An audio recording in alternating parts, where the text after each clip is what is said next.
A black waitress is ridiculed for her scars, until a veteran is shocked to recognize her unit tattoo. What if the person you mocked was hiding a secret that could turn your world upside down? Look, Freddy Krueger came to work today, Davidson shouted, slamming his hand on the table, making the plates rattle. Hey, monster, bring more coffee over here, but be careful not to spill it with those burned hands. The cruel laughter echoed through Ray's diner like an emergency siren. All eyes turned to Kesha, who held the coffee pot with perfectly steady hands, despite the scars that spread from her fingers until they disappeared under the sleeve of her white uniform shirt. Kesha Johnson was 34 years old and had faced much worse than the insults of Davidson and his crew of mediocre executives who showed up every Tuesday to brighten her day. But what these men didn't know was that every cruel word was fueling a strength they could never understand. Tune in to Real Stories Diary to find out how. I bet it was in a fire in the ghetto, whispered Brett, Davidson's accountant, loud enough for her to hear. Or maybe she was trying to cook crack and blew it up. Davidson laughed even louder. Or maybe her boyfriend did it to her. You know how domestic violence is in that community. Kesha approached the table with measured steps, her posture straight, contrasting with their expectation of seeing her slump under the weight of humiliation. When she reached the table, she poured the coffee with surgical precision, every movement calculated and controlled. Anything else, gentlemen? She asked in a voice so calm that Davidson frowned, confused by the lack of reaction he expected. Yeah, an explanation. Davidson leaned forward, his small eyes gleaming with malice. Tell us how you got that. Was it an accident? Or did someone teach you a lesson? For a split second, something flashed across Kesha's eyes. It wasn't fear. It wasn't shame. It was the look of someone who had stared death in the face and decided it would have to wait. But Davidson was too busy admiring his own cruelty to notice. Work, she replied simply, turning to leave. What kind of work leaves someone like that? Brett insisted, his voice heavy with contempt. Nightclub security prostitute. Careful, Kesha interrupted, turning slowly to face Brett. There was something in the way she said that one word that made the air at the table grow heavier. Some stories are more dangerous to tell than you can imagine. Davidson laughed again, but this time it sounded a little forced. Oh, look. Monsters trying to scare us? What are you going to do? Burn us like they burned you? What none of them realized was that as they spoke, Kesha memorized every face, every name mentioned in their previous conversations, every detail about their lives that they unconsciously revealed during these weekly sessions of cruelty. Her military mind worked like an information processing machine, cataloging everything for a purpose they couldn't even dream of. Across the restaurant, a man in his 40s watched the scene with growing discomfort. James Wright had arrived a few minutes earlier and chosen a table in the back, hoping to enjoy a quiet cup of coffee during his cross-country trip. But the verbal brutality he was witnessing was turning his stomach. Something about Kesha's posture, the way she maintained her composure under heavy fire, awakened a distant memory in James. There was something familiar about that serenity under pressure, that unnatural calm that only existed in people who had been in places where death was a real possibility. If you're enjoying this story, don't forget to subscribe to the channel, Real Stories Diary. Kesha muttered under her breath as she wiped down a nearby table, a phrase that had become her personal mantra for maintaining her sanity. Because you haven't seen anything this monster is capable of yet. There, under the fluorescent lights of a cheap Texas diner, while enduring humiliations that would break most people, Kesha held a secret that could completely rewrite the narrative of those arrogant men. Because sometimes the most underestimated people are exactly the ones who hold the most powerful secrets. Davidson wasn't satisfied with Kesha's evasive answer. In fact, her calmness only fueled his need to break the serenity that bothered him so deeply. There was something about her posture that challenged his sense of superiority, and that was unacceptable. Work, Davidson repeated, his voice dripping with sarcasm. What kind of work, sweetheart? Because from what I see here, you serve coffee and clean tables. Not exactly high-risk professions. Brett laughed, encouraged by his boss's persistence. Maybe she worked at a barbecue joint and got burned, or in a dry cleaners with chemicals. You know, jobs for people like her. Kesha stopped cleaning the table next to them, her movements becoming more deliberate. When she turned to face them again, James Wright noticed something the others couldn't see. A subtle shift in the way she distributed her body weight, as if she were preparing for something. People like me? Kesha asked, her voice maintaining the same calm tone, but with a new layer of something that made Davidson hesitate for a second. You know, Davidson recovered quickly. People who work with their hands, manual labor, nothing that requires too much brain power. It was at that moment that James noticed the detail that made his heart race. When Kesha leaned forward slightly to pick up a fallen napkin, the sleeve of her shirt rode up a few inches, revealing not only the scars that ran down her arm, but also the faded edge of a tattoo. It was only a few partial letters, but to someone who had served in the army, those marks were unmistakable. Interesting, Kesha muttered, more to herself than to Davidson. Manual labor. That's an interesting way to describe carrying wounded soldiers 3 miles under enemy fire. Davidson blinked, confused. What did you say? Nothing, Kesha replied, returning to her neutral tone. Never mind. Do you want the bill, or are you going to stand here all day making comments about my appearance? The sudden change in tone caught Davidson off guard, but it also angered him even more. He wasn't used to being dismissed, especially by someone he considered to be below him in the social hierarchy. Listen here, you little prick, Davidson rose from his chair, his voice rising. You're going to show us the respect we deserve. We're paying customers, and you're just a what? Kesha interrupted, turning to face him completely. For the first time since they had arrived, she made direct eye contact with Davidson, and something in her gaze made him take an involuntary step back. James Wright watched the scene with growing tension. There was something about the way Kesha stood, the way she held her hands open at her sides, that brought back memories of military training. She wasn't just defending her dignity. She was assessing threats and calculating responses. An employee, Davidson finished, trying to regain his bravado. An employee should know their place. My place, Kesha repeated slowly, as if savoring the words. You're right. I should know my place. The problem is, you have no idea what my real place is. The tension in the restaurant was palpable now. Other customers had stopped eating, some discreetly reaching for their phones, others simply watching the confrontation unfold. The restaurant manager, Tony, emerged from the kitchen with a worried expression, but stopped when he saw Kesha's stance. Tony had known Kesha for 2 years and had never seen her like this, always calm, always professional, always swallowing insults with a dignity he secretly admired. But now there was something different in the air, as if a storm was brewing right before his eyes. You know what, Davidson continued, clearly drunk on his own power. I bet you didn't even finish high school. I bet those scars are from some street fight or something. People like you always get into trouble. That's when something changed in Kesha's eyes. James saw it happen, an almost imperceptible transformation, but unmistakable to those who knew the signs. It was the look of someone who had decided that the time for backing down was over. Street fighting, Kesha murmured, a humorless smile playing on her lips. It's funny how you always assume the worst. It never occurs to you that maybe, just maybe, these marks come from something noble. Davidson laughed loudly. Noble? Look at you. You work in a roadside restaurant. What could possibly be noble about your life? Kesha walked slowly toward their table, her steps measured and deliberate. When she stopped beside Davidson's chair, she leaned in slightly, her voice lowering to a whisper that only he could hear. The difference between you and me, she said, you judge people by what you see on the surface. I judge them by what I know they're capable of doing when no one's looking. Davidson felt a chill run down his spine. There was something in her voice, a cold certainty that made all his self-preservation instincts scream. But his pride was greater than his better judgment. Are you threatening me? He asked, trying to sound indignant, but his voice came out a little higher than he intended. Threatening? Kesha straightened up, returning to her professional tone. Of course not. Just pointing out that sometimes people completely underestimate who they're dealing with. And when they realize their mistake, it's usually too late to do anything about it. Each new humiliation only strengthens something inside her that her oppressors couldn't see.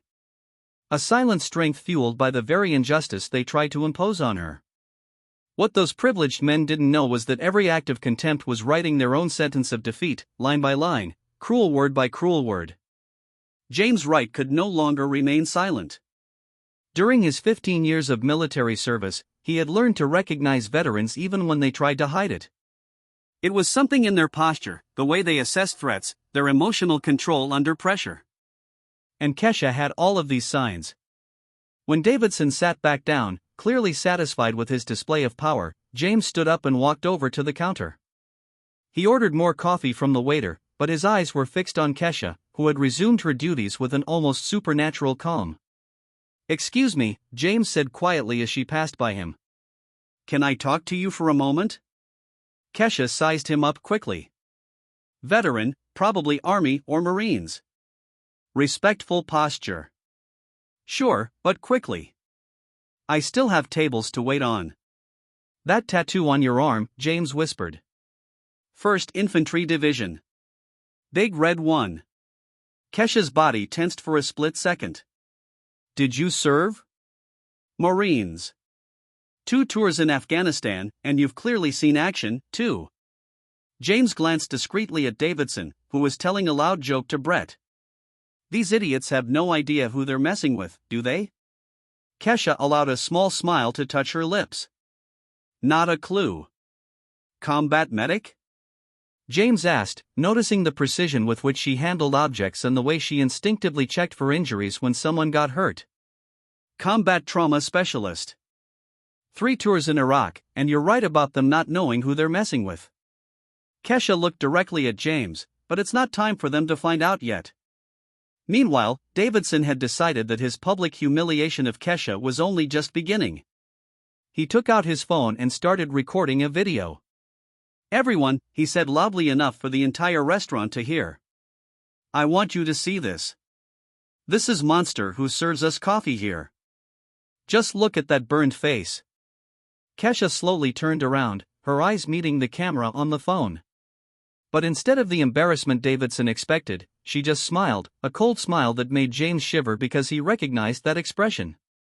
It was the smile of someone who had decided that the time for retaliation had come. "Keep recording," she said calmly. "I'm sure you'll want to save this for posterity."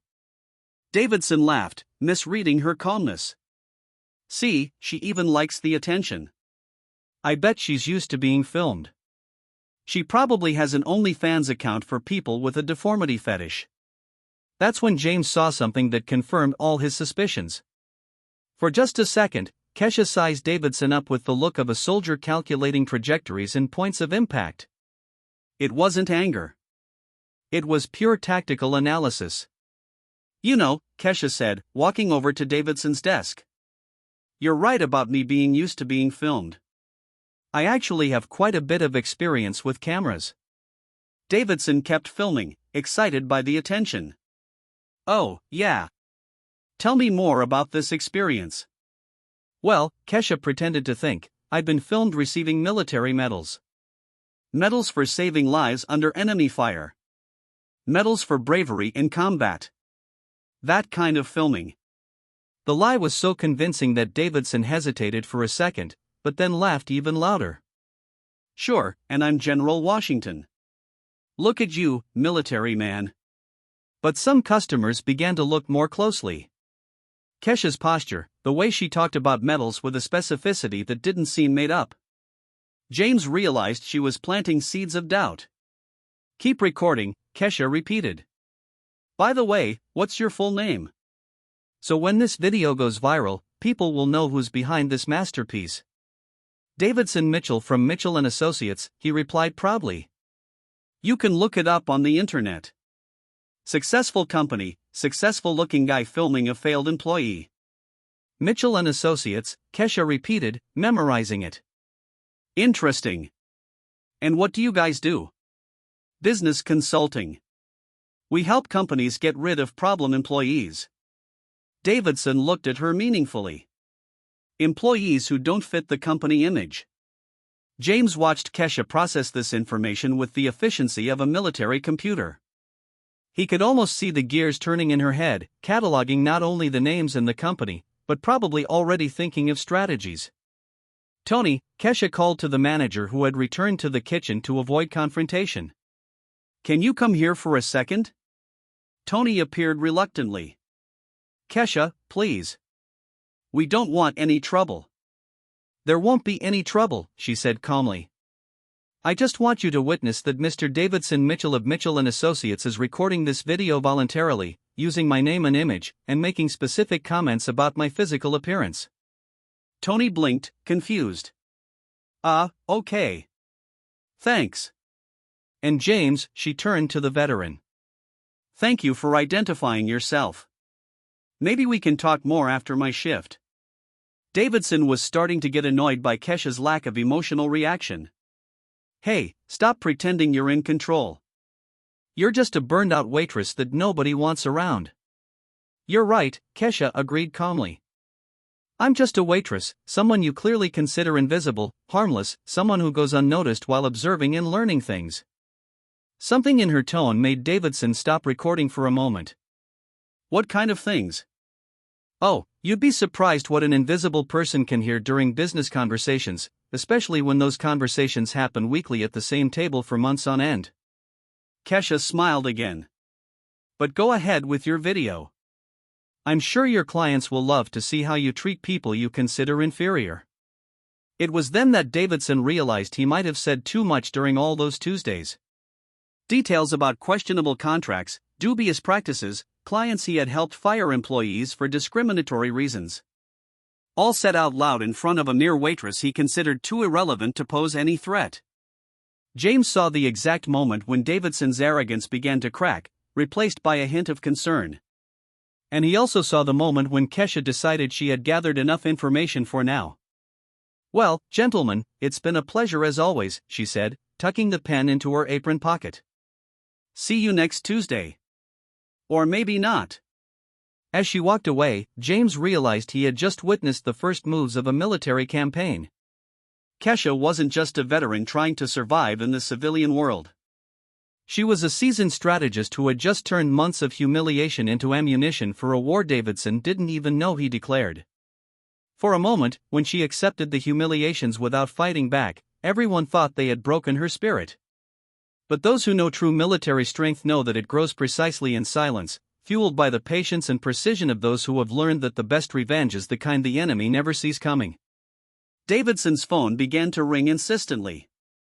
It was Michael Stevens, his biggest corporate client. Davidson answered with a smug smile, keeping the camera on. Davidson, you need to explain a few things urgently, Stevens' voice sounded tense. I've just received some very disturbing information about your company. What are you talking about, Michael? Davidson laughed, looking at Kesha as if she were part of the joke, about the methods you use to fire employees using questionable criteria. That's when Kesha approached the table. Mr. Stevens, isn't that right? Your company has been mentioned several times here. Something about cleaning up the payroll of undesirable elements were the exact words. Davidson paled. How did you 3 months ago, you explained in detail how you helped Stevens fire black employees using restructuring as an excuse, Kesha continued calmly. You said the trick is to create retroactive performance documentation. They can never prove discrimination. That's a lie, Davidson shouted. Lie? Kesha smiled. Tony, can you bring me my phone? The one with the recording app I've been using for the last 6 months. The silence was deafening. Davidson felt the floor disappear beneath his feet. In Texas, only one party needs to consent to recordings, Kesha replied calmly. Every Tuesday for 6 months, I recorded every admission of discriminatory practice you made while thinking you were talking to a mere waitress. Tony returned with the phone. Kesha played a recording, and Davidson's voice echoed through the restaurant. The secret is never to put it on paper that it's about race. You document other things. Late arrivals, productivity, cultural fit. Davidson reached for the phone, but James stepped in between them. I wouldn't do that. 6 months of confessions, Kesha continued. Client names, specific tactics, amounts paid, all perfectly audible. Davidson's phone rang again. It was his wife. Davidson, what the hell is going on? My sister just sent me a video on Instagram where you're humiliating a war veteran. Kesha raised an eyebrow.